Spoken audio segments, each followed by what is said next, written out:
This podcast is brought to you by Progressive Insurance. Fiscally responsible, financial geniuses, monetary magicians. These are things people say about drivers who switch their car insurance to Progressive and save hundreds. Visit progressive.com to see if you could save. Progressive Casualty Insurance Company and affiliates. Potential savings will vary. Not available in all states or situations. This episode is brought to you by Google Gemini. With the Gemini app, you can talk live and have a real-time conversation with an AI assistant. It's great for all kinds of things, like if you want to practice for an upcoming interview, ask for advice on things to do in a new city, or brainstorm creative ideas. And by the way, this script was actually read by Gemini.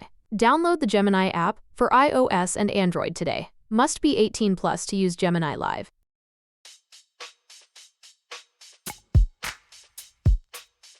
Welcome to Dear Prudence. I'm your guest, Prudence Kristen Meinzer. I host a couple of other podcasts, including By the Book and How to Be Fine. Be sure to check them out if you love self-help books, hate self-help books, or want advice on how to be okay-ish rather than perfect.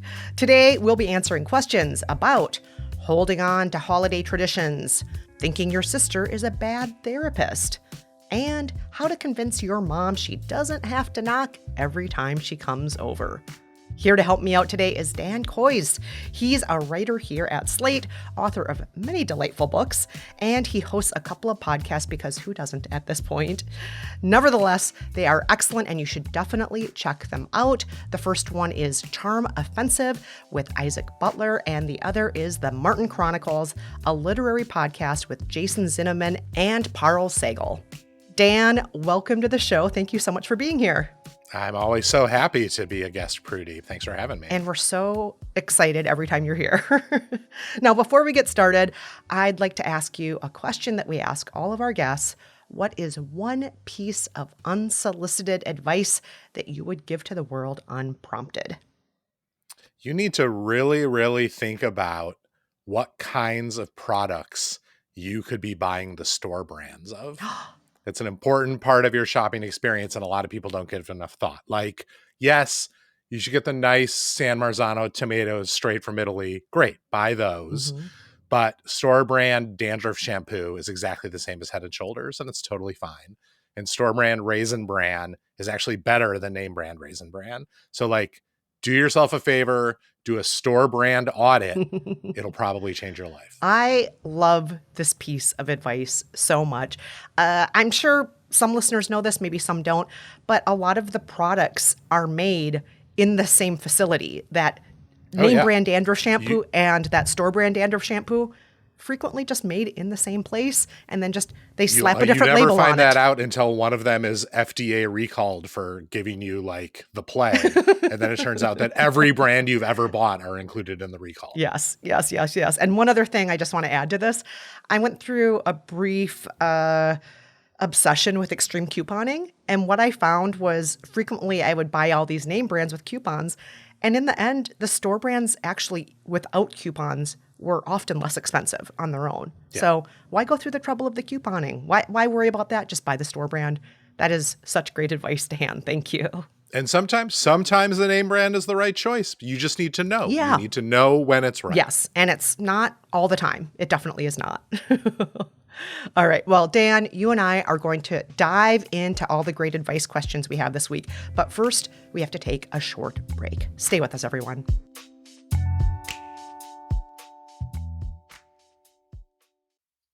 Want to learn a new language? Well, the best way is to uproot your entire life, drop yourself in the middle of a new country, and figure it out from there. But if you're not ready for that, you can still learn a language the next best way. That's with Babbel. Personally, I'm kind of a self-conscious person. I like the idea of learning my real-life conversation skills in private so I can mess up before I sound like a dumb tourist in public. And with Babbel, it's so easy to learn how to order food, ask for directions, speak to merchants, and do it until you're completely comfortable and confident. Speak like a whole new you with Babbel, the science-backed language learning app that gets you talking. Babbel's 10-minute lessons are quick and handcrafted by over 200 language experts, ready to get you speaking your new language in 3 weeks. Everything's focused on conversation, so you'll be ready to talk wherever you go. With over 16 million subscriptions sold, Babbel's 14 award-winning language courses are backed by a 20-day money-back guarantee. Buy Babbel, we'll travel. Here's a special limited time deal for our listeners. Right now, get up to 60% off your Babbel subscription, but only for our listeners at babbel.com/Prudie. Get up to 60% off at babbel.com/Prudie. Spelled BABBEL.com/Prudie. Rules and restrictions may apply. Welcome back. You're listening to Dear Prudence. I'm Kristen Meinzer, and I'm here with Dan Kois. Let's get started with our first letter titled, Not in the Holiday Spirit.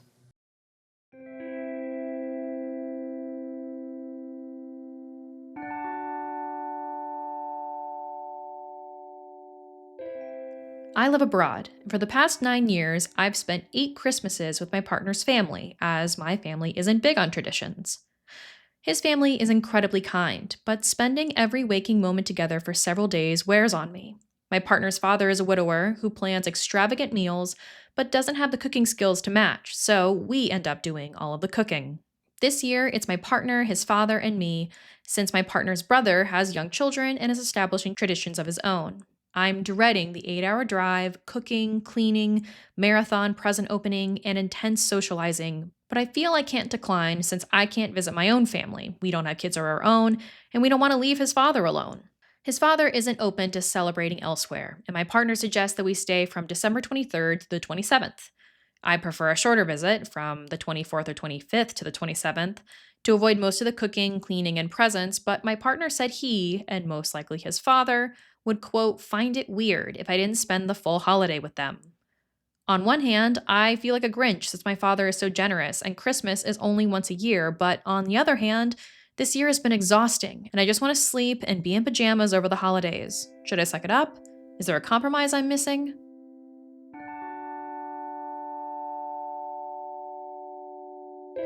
Oh, letter writer, who has not felt this way about the holidays? The exhaustion, the sense of obligation, the having to spend too much time with certain people, even if we love them.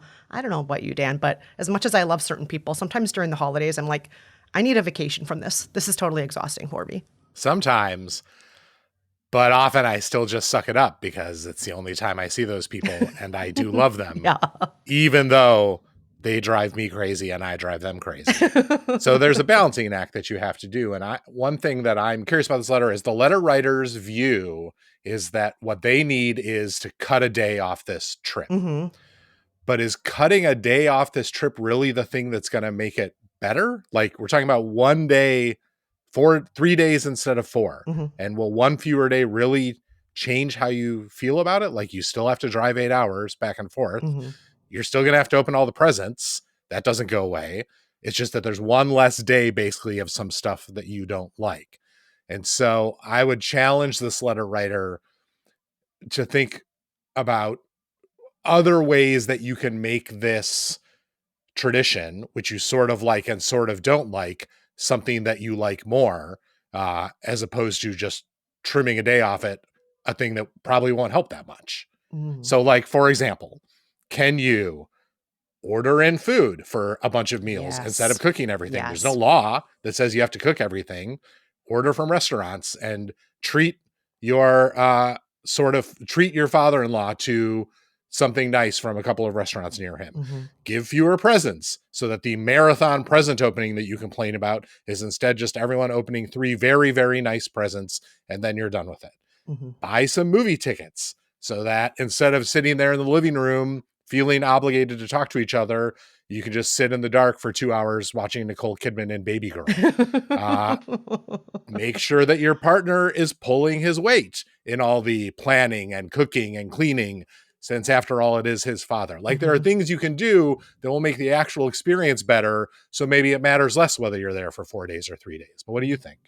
I love a lot of this advice. I was even going to say, you don't have to go to a restaurant because that can cost a lot of money. Get some prepared foods from the deli section of your local grocery store.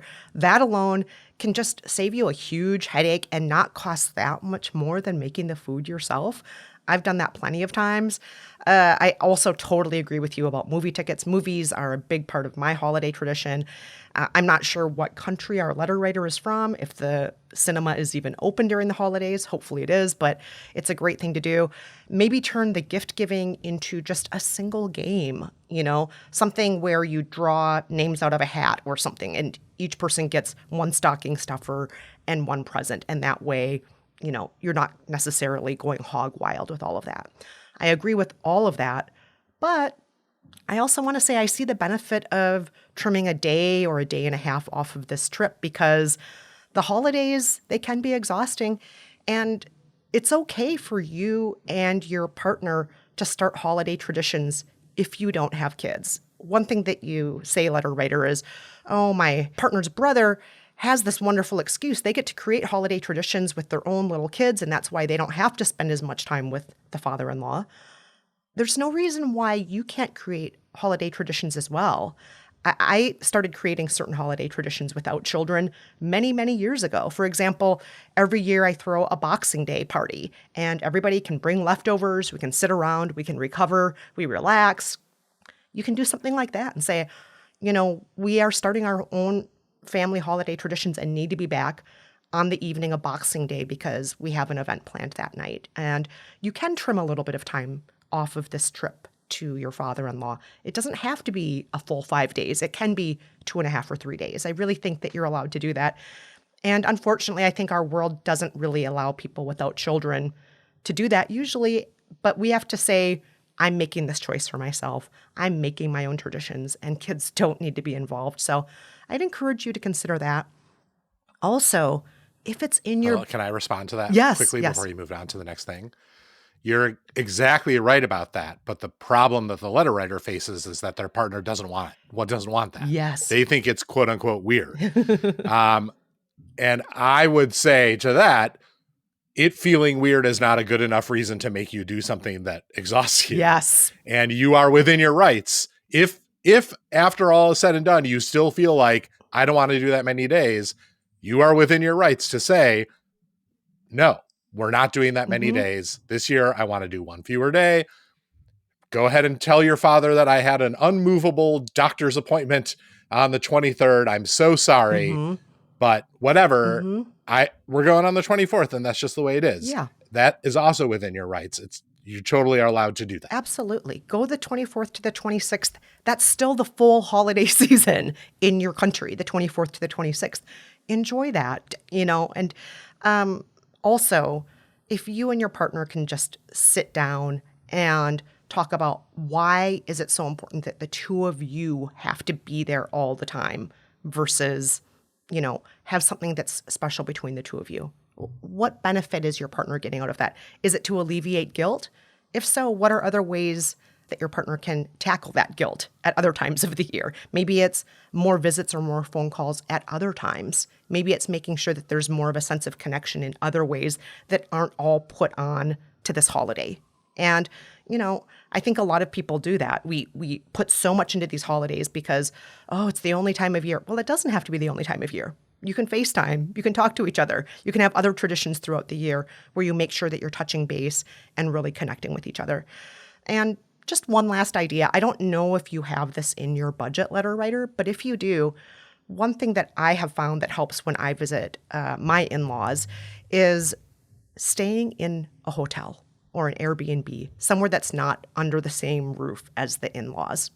I love my in-laws, but when we visit, because they're on the other side of the world in New Zealand, we're not visiting for 4 or 5 days. It's always for several weeks.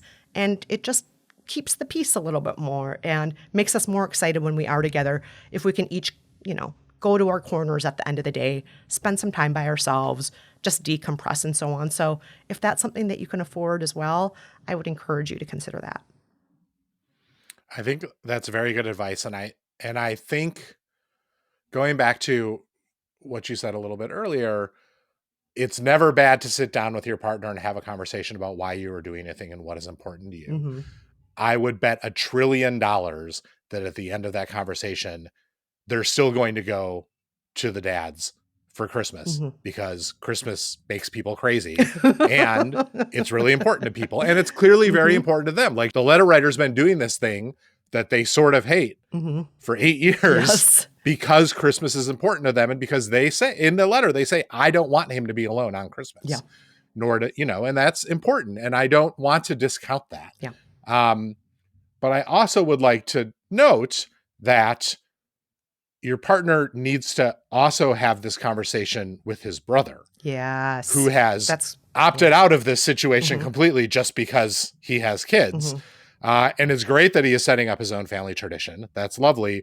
But that tradition should not, by default, make their father not his problem at Christmas till the end of time. Like, he needs to also be contributing. And so they should be working out a way together, the two of them, to make sure that their father has someone at Christmas and that it doesn't always necessarily have to be your partner. Yes. Yeah.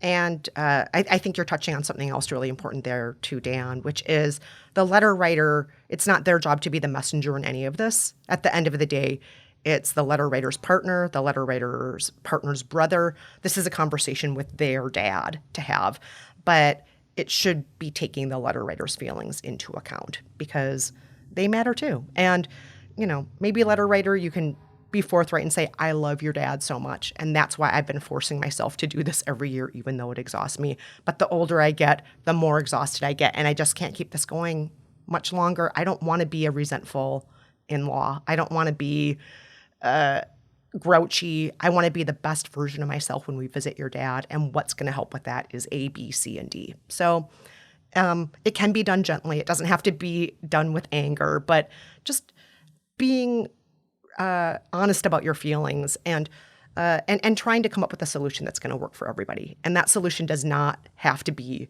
5 days or 7 days with your father-in-law. It doesn't have to be. Yep.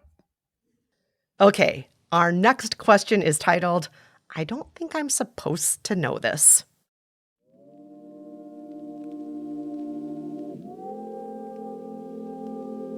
I think my sister's a bad therapist.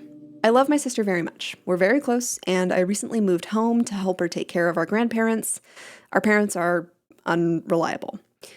And I love her, but she's mean. She's judgmental, catty, and will say extremely cutting things to you offhand if she's having a bad day. I've learned to not let this bother me, but she started a new job that makes this dynamic uncomfortable. When she went into psychology, it was for the experimental side. 2 years ago, she had a change of heart and went to a social work master's program. I felt weird about this, but didn't say anything because I was living in another city and it didn't feel like my business. Well, now we live together and it is my business. She can't go a day without making fun of a therapy client's trauma, calling their suicide attempts attention-seeking, saying things like, I like my schizophrenics because their meds take away their emotions, or calling her borderline patients problem children society would be better off without. And it's really starting to make me wonder if she's in the right job for her, and also about the ethics of her telling me all of this. I know I can't make my sister stop being mean. I've tried. She just is, and takes any comment that she's mean as you being the mean one. But could I get her to stop telling me the client's personal information? It's starting to get kind of uncomfortable and putting me off the idea of therapy altogether. Plus, I wonder if it's an ethics consideration at this point. She's very protective of this because she has a real job, i.e., not freelancing, and I do not. But is there a way I could delicately go, hey, I think you might be breaking some privacy laws, that won't have her passive-aggressively giving me pamphlets about mental illnesses she's decided I have? A real thing, by the way, she has done to both me, my grandmother, and our mom. Or is this just one where I have to learn to live with it?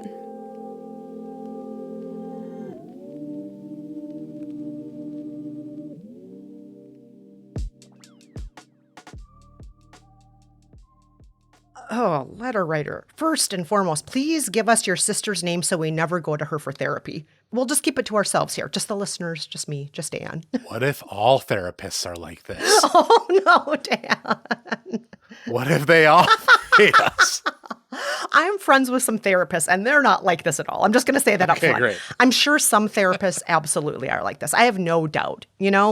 The people who go into religious studies don't always do it because they want to create a kinder, more spiritual world. Likewise with people who go into psychology. Not everybody does it because they're psychologically healthy and want to make the world a better place. Also, some people just really hate their jobs. Yes. Or also, it's worth noting, some people are fine with their jobs and do a good job, but just love fucking complaining about it all the time. Yes. Maybe that's your sister's deal. Who knows? She could be an okay therapist. It could be. It could be the case that she's great at her job and just she gets into that complaining cycle. And people who complain a lot and get a lot of pleasure out of complaining, sadly, there's this mechanism. It's serotonin releasing every time we get into a complaint cycle, and it starts feeling satisfying.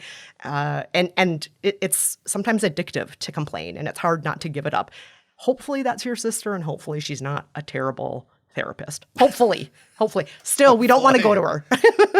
Yeah. But to get to your question, can you tell your sister to keep her patient information private? Yes, you can. And yes, you should. In fact, everything she is disclosing to you is a violation of the Health Insurance Portability and Accountability Act, aka HIPAA. And HIPAA applies not just to people who are doctors, it does apply to social workers. That is the law. She is violating this act, and you don't want to be a party to it, and you can tell her that. I think you have to teach her how to treat you, though. So in addition to repeating, you're not comfortable being a party to her breaking the law, I'm not comfortable with this, please stop, I'm not comfortable. In the future, if she brings up the information, I think you can also, if she's not listening to you saying, please stop, you can also set the precedent of just walking out of the room. I'm not going to listen to this. I know that seems very abrupt and rude, but you can, just walk to the kitchen and get a glass of water. She's rude. Yes, she's being rude. Like, hey, sorry, got to go to the bathroom at this exact moment. But you can step away from it.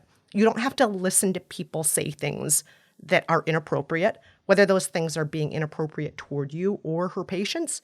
You do not have to listen to that.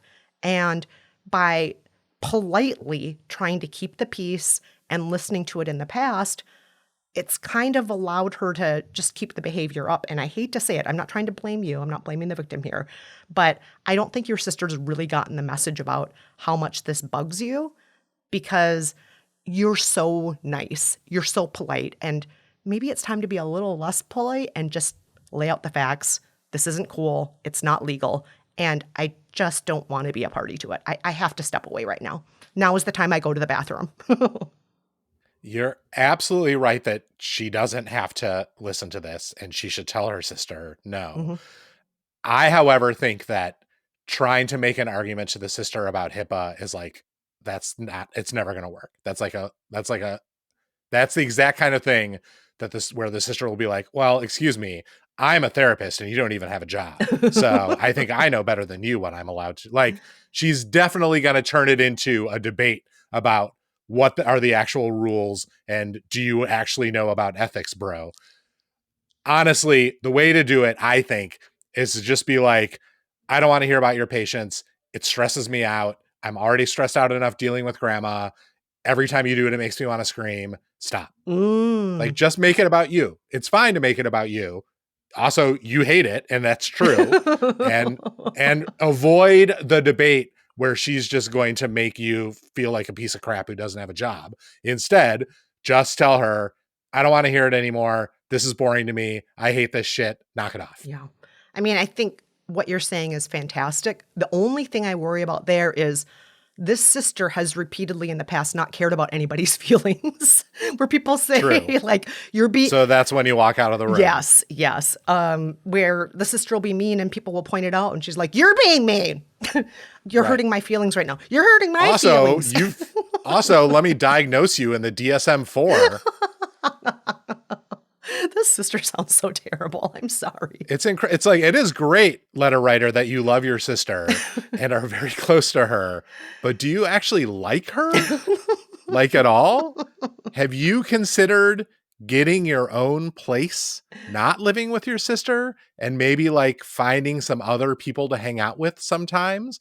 My guess is your sister doesn't have any friends at all. And it could really do you some good to get a little space from her, no matter how much you love her, no matter how important it is to you to care for your grandmother together, which is great. And it's great that despite all this, you still really love her. But I bet everything would be a little bit better if maybe you lived 3 houses away. Yeah. Yeah. If that's possible, if you can afford to, or move into a place as a roommate in a house somewhere nearby. If there's any of those, chances in this town. I'm not sure where you live. I'm not sure if roommate situations are common there.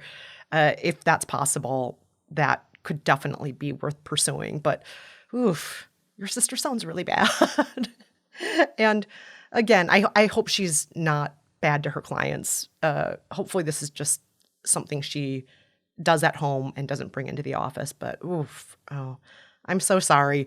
Please take care of yourself. Please do what you can to set up some boundaries. As Dan said, set up your own space as much as possible. Even if you are forced to live under the same roof, maybe, set up times in your scheduling to make sure you're not under the roof at the same time together. Make sure that you have enough time away from each other. Do what you can to control your time and space so it's not a constant avalanche of complaining about stuff that's not appropriate to complain about.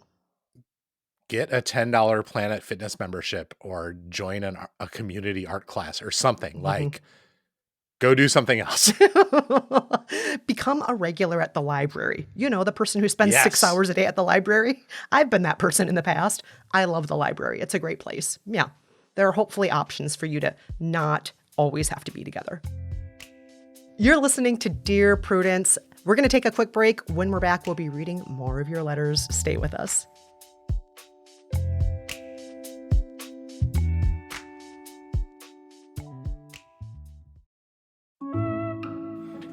This podcast is brought to you by Progressive Insurance. You chose to hit play on this podcast today? Smart choice. Progressive loves to help people make smart choices, and that's why they offer a tool called Auto Quote Explorer that allows you to compare your Progressive car insurance quote with rates from other companies, so you can save time on the research and can enjoy savings when you choose the best rate for you. Give it a try after this episode at Progressive.com. Progressive Casualty Insurance Company and Affiliates. Not available in all states and situations. Prices vary based on how you buy. The #1 selling product of its kind with over 20 years of research and innovation. Botox Cosmetic, onabotulinum toxin A, is a prescription medicine used to temporarily make moderate to severe frown lines, crow's feet, and forehead lines look better in adults. Effects of Botox Cosmetic may spread hours to weeks after injection, causing serious symptoms. Alert your doctor right away as difficulty swallowing, speaking, breathing, eye problems, or muscle weakness may be a sign of a life-threatening condition. Patients with these conditions before injection are at highest risk. Don't receive Botox Cosmetic if you have a skin infection. Side effects may include allergic reactions, injection site pain, headache, eyebrow and eyelid drooping, and eyelid swelling. Allergic reactions can include rash, welts, asthma symptoms, and dizziness. Tell your doctor about medical history, muscle or nerve conditions including ALS or Lou Gehrig's disease, myasthenia gravis, or Lambert-Eaton syndrome and medications, including botulinum toxins, as these may increase the risk of serious side effects. For full safety information, visit BotoxCosmetic.com or call 877-351-0300. See for yourself at BotoxCosmetic.com. Welcome back to Dear Prudence. I'm Kristen Meinzer, sitting in for Janae, and I'm here with my guest, Dan Coyce, to answer your letters. The next one is titled, Mitched in Mississippi.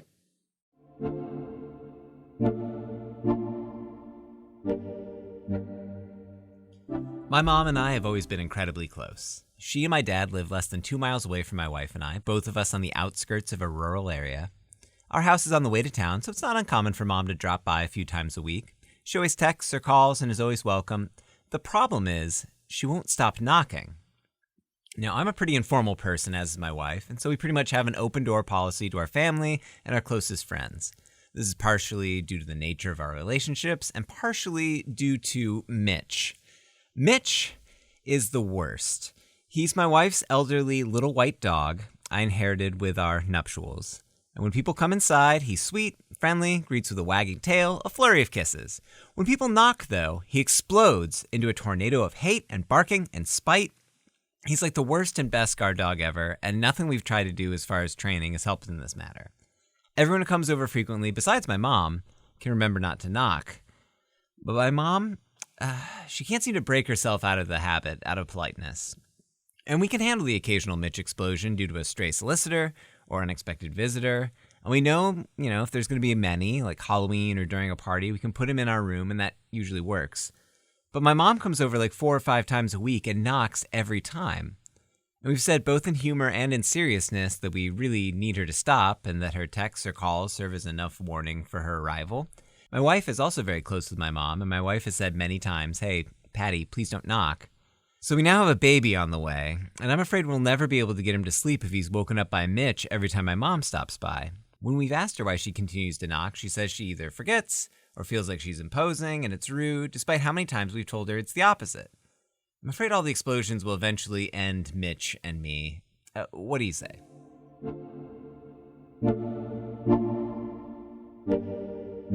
Oh, letter writer. You can't teach an old dog new tricks, it's been said. And definitely not Mitch. Mitch definitely has a spirit of his own. Also cannot teach an old mom new Yes, tricks. and your mom does too. Yes, both your mom and your dog are set in their ways. And I think this is definitely a case of, since you can't change other people or dogs, you have to change yourself here. And I don't know about you, Dan, but something jumped out at me in this letter that seemed like an immediate and very, very, very easy solution to all of this. And that's when the letter writer said, during parties and when they're expecting other people, they just put the dog in their bedroom or outside.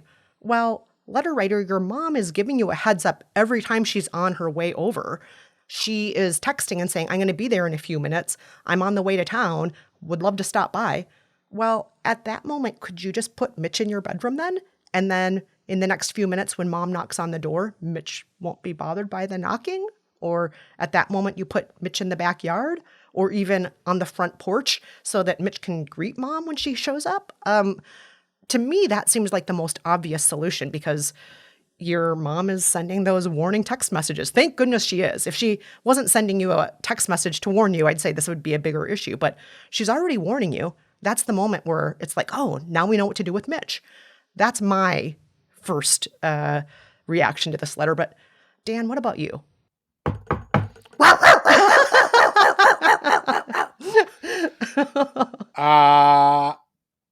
My guess is that putting Mitch in the bedroom when they know people are coming over is a sort of solution.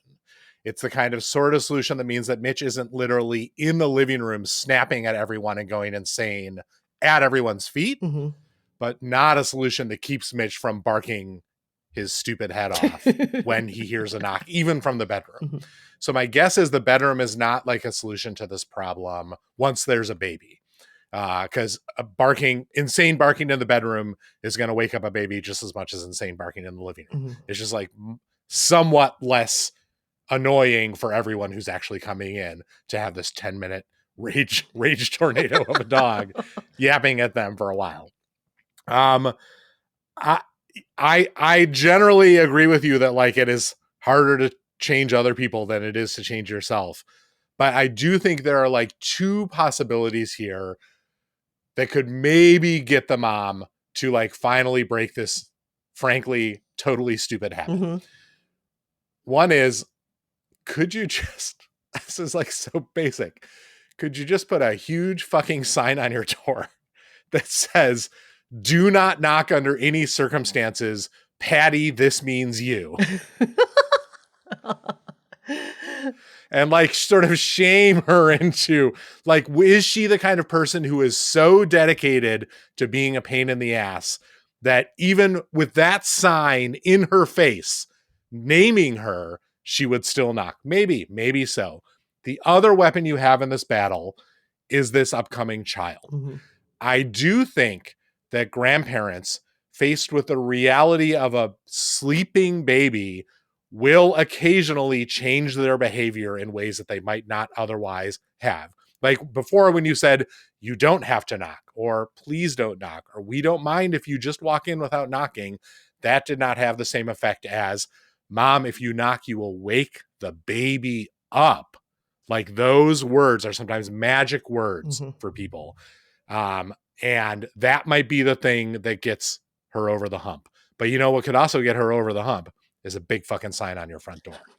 Give it a try. You know, I also was thinking about a sign, and very specifically one targeted at the mom, because the letter writer said, occasionally there's a delivery, occasionally there's other people stopping by and knocking, and they're okay with that. That's going to happen from time to time. So yeah, I agree with you. If a sign has to be put out in front, every time mom texts you, you hang up that sign directed at mom with her name on it.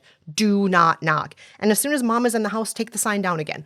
Only put up the sign every time you get a text message. And again, make it targeted at her so that if the mail carrier or somebody else has to stop by and needs to knock, it doesn't apply to them. But just for mom.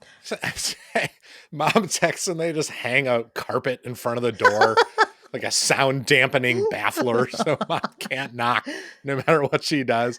Could you, I don't know. I mean, this is tough with a dog, maybe. Could you just leave the door open? Is Mitch a runner? Like when mom texts, could you just leave the door open so it's impossible? So she just has to walk in? I don't know. She probably would knock anyway. She'd do one of those like, knock, knock, hello, here I am. And then Mitch goes crazy and the baby wakes up, the sprinklers go on, whatever. It just seems like a bad situation. It is. I have friends with really, really yappy dogs, and it can be a challenge. Dogs are going to do what dogs are going to do.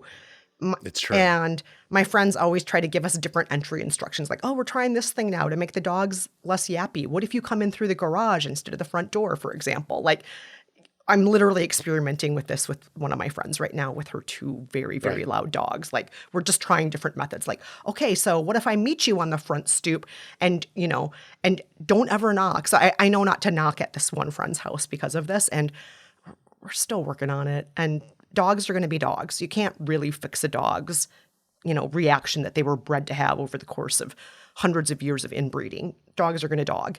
But the mother-in-law, I think, the sign might work. The moving the dog to other places might work. It would be great if the baby changed something. That would be fantastic if, don't wake the baby comes into the conversation.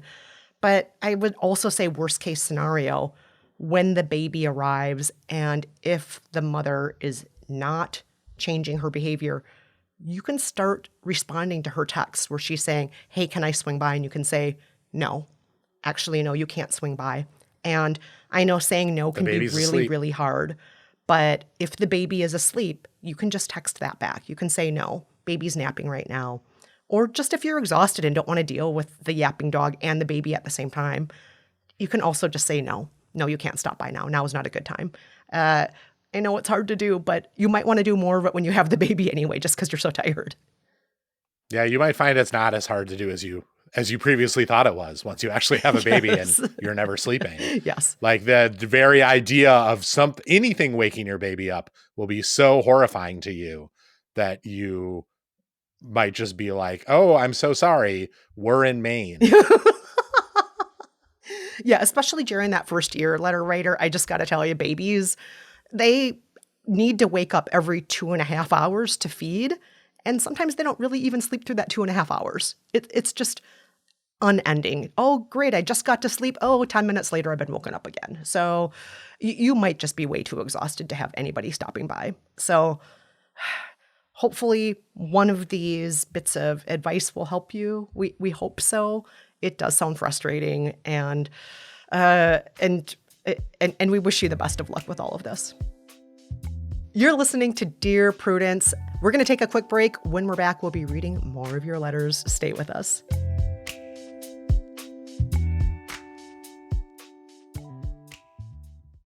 For over 50 years, Burlington's legacy has been great deals on coats for all weather conditions. So before you're caught unprepared for the winter weather, head to Burlington for name brands, quality items, and surprising fits for every family member. Stock up on coats, sweaters, and accessories before the cold hits, so you can finally stop avoiding the elements and start living comfortably. Warm up at your nearest Burlington location less than 1 mile away. Burlington. Deals, brands, wow. Welcome back to Dear Prudence. I'm Kristen Meinzer, sitting in for Janae, and I'm here with my guest, Dan Coyce. It is time for our last letter. Are you ready, Dan? So ready. All right. This letter is titled, Cleaning Up the Mess.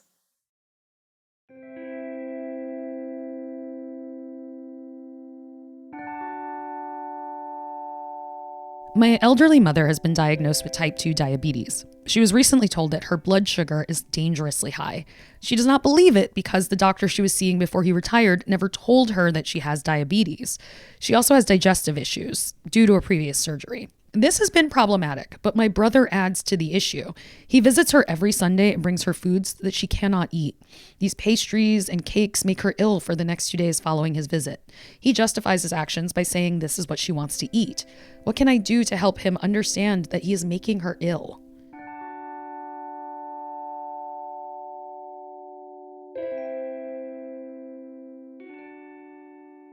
Oh, letter writer, you sound like a really good adult kid. I was going to say son, daughter, other. Your mom is lucky to have you looking out for her, caring for her.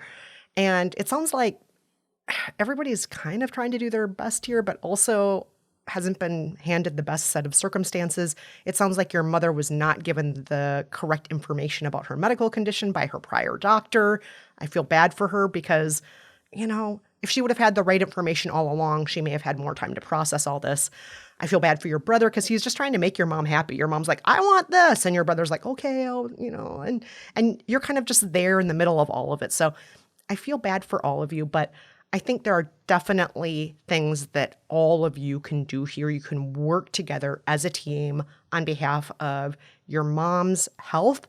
And I have 3 specific things I would suggest for that. But before I get to those, Dan, I'd love to know your initial reactions to this.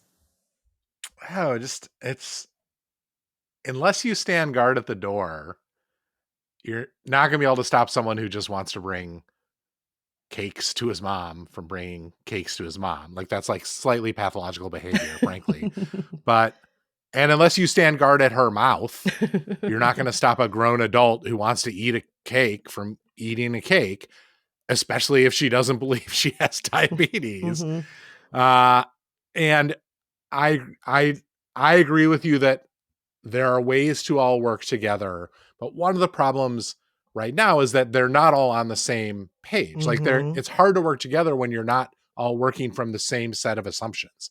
The letter writer's assumption is correct, which is that their mom has diabetes. The mom's assumption is that she doesn't have diabetes. The brother's assumption is that whether she has diabetes or not, he should just give her what she wants because that's what a good son does. And so you're sort of all working on you're playing on slightly different playing fields. And if you're all going to work together, those playing fields need to at least more closely resemble one another. So Kristen, I'm interested what your thoughts are on how they can make that happen. Yeah. Well, my first thought is having a family meeting. I think you all need to get together and be very forthright. Mom, we love you. We're concerned about you. We want to do what's best for you. And just make sure that there's some sort of meeting that makes you all feel like this is a team effort. It's not anybody against anybody else. And that her health is paramount here. It's really, really important that you all work together for it. Second, I would ask your mom, can brother and I be part of your next doctor's visit? Or can we set up a virtual remote visit, a telemedicine visit, so we can all get on the same page? Maybe talk with a nurse at the clinic, somebody who can lay out a course of action to explain exactly what are we talking about when we talk about high blood sugar, what exactly is happening here. Is this diabetes, prediabetes? What is the difference between all of these things? What is the best day-to-day, week-to-week behavioral changes that should be made? Because diabetes can be managed, and learn about those management tools. Learn what can be done and how you can all work together to support this. And then third, I would learn more about what are diabetic-friendly treats. If part of the relationship brother has with mom is brother always brings mom treats, there are diabetic-friendly treats. Learn what those are. He doesn't have to come to mom every time empty-handed like, well, that's how it is now, mom. I never bring you anything nice again. No. The choices aren't nothing or a dozen Krispy Kreme donuts. There's lots of in-between there. And maybe the diabetic treats are sweets, maybe they're savories, maybe it's, certain kinds of fruits and so on, or grain-free treats. Maybe it's making sure that mom gets flowers every time there's a visit or something else that would bring joy to her life, because it doesn't have to be the donuts. It doesn't have to be the cake. It doesn't have to be those things. There are ways to express love and to bring sweetness to people's lives that aren't those things. So those are the 3 things I would suggest. That's my 3-step course of action. That's such good advice about finding other ways to express that affection, or finding ways to express that affection that are treats, but that are more friendly. But like, yes, the idea of him showing up with flowers every week seems so sweet. Sweeter, honestly, than like a big fucking cake that makes her sick. I would be really, a family meeting is also a really good idea. And I'm so curious what the mom would say during that family meeting if the letter writer asked, Mom, what do you physically feel like on Monday and Tuesday after he brings you these cakes? Yeah. Why do you feel that way? It has to do with her previous surgery, her previous illness, and presumably also her current blood sugar situation. But to explore how do you feel, and why do you feel all right about feeling that way? Like, why do you feel like that's okay for you to put up with feeling truly wretched and horrible for 2 days afterwards? Would you like to find a way to not feel that way? Because it seems like that would be better for you. But I'm so interested in what the mom would say. It does seem like a core issue that they're going to have to deal with in order for this family conversation to work and for any of this to like have purchase, is to get the mom to understand and accept her diabetes diagnosis. The kid sitting in on a doctor's appointment is a great way to do that. That is great advice, and they should definitely do that. I would also urge the letter writer to like go to the American Diabetes Association website and find a diabetes support group in your neighborhood, in your town. They're everywhere. They're extremely, extremely helpful. Take your mom to one of these meetings. Maybe she'll be like, well, I shouldn't go. I don't have diabetes, but you can, whatever, tell her you have diabetes. I don't care. Just like get her into the door so that she can start to grapple with the actual reality of what her health issue is. Because again, I just think without her at least starting to accept this basic fact, all these conversations you have are going to be each of you like talking from different areas of the universe because you're living in very slightly different universes. So that should be a real focus. And I don't know, you don't mention in this letter what your brother thinks about this diagnosis. Is he on your mom's side? Does he think, oh, I bet that this new doctor with his new woke terminology is just telling my mom lies? Or does he agree that she has diabetes and that's not great? If so, great. Then you've got another person to help convey this message to your mom, and help her come to terms with the change in her health situation. Yeah. Dan, I think you brought up a really good point there about trying to get to that place of acceptance, because it does sound like mom doesn't want to accept this. Mom had a doctor for years and years who wasn't telling her the truth. And and when that kindly old doctor shuffled off at age 130 into retirement, this new doctor had to break the news. Yeah. So can you imagine all the patients this old doctor had who just now are like, their new doctor's like, well, have you noticed you're missing an arm? And they're like, what? Oh, yeah. Doc McGraw never said that. Yeah, it's time to really focus on that acceptance first. I think you're right, Dan. And, acceptance may take a while. It may be something you have to tiptoe toward over the course of weeks or months, but you can still try to work together as a team to take care of your mom, even as she's not quite there with the acceptance. We wish you the best of luck. We know it's tough. And, again, as we said earlier on the show, sometimes when people are set in their ways too, old dogs, new tricks, or in this case, old moms, new tricks, right? Yeah. All right. Those are all the questions we have for this week. Dan, this has been so much fun. Can you remind our listeners where they can get more of you? Well, you can read me on Slate, slate.com. It's a website. And my novel, Hampton Heights, is out now. Yay. Makes a great gift for anyone in your family who likes Stephen King or Kelly Link, and who doesn't mind fart jokes. Ooh, that sounds like me. Definitely check that out. Dan, thank you so much again for joining us today. And I'm Kristen Meinzer. If you want to check out some of my other shows, you can. I host a show called The Daily Fail, which does comedic close readings of the tabloids, as well as By the Book and How to Be Fine. Listeners, do you need help getting along with partners, relatives, coworkers, and people in general? Write to Prudie. Go to slate.com/Prudie. That's slate.com/PRUDIE. The Dear Prudence column publishes every Thursday. Dear Prudence was produced this week by Maura Currie and Vic Whitley-Berry, with special thanks to Anuli Ononye. Editorial help from Paula De Verona. Daisy Rosario is senior supervising producer, and Alicia Montgomery is Slate's VP of audio. And I'm your guest, Prudence Kristen Meinzer. That's all for this episode, but join us on today's episode of Prudie Plus, where Dan and I answer a question from someone who wants their child to meet their great-grandparents, but whose husband is not in for it. Subscribe now on Apple Podcasts by clicking Try Free at the top of your show page, or visit slate.com/Prudie Plus to get access wherever you listen. The episode is available for you to listen to right now. We'll see you there.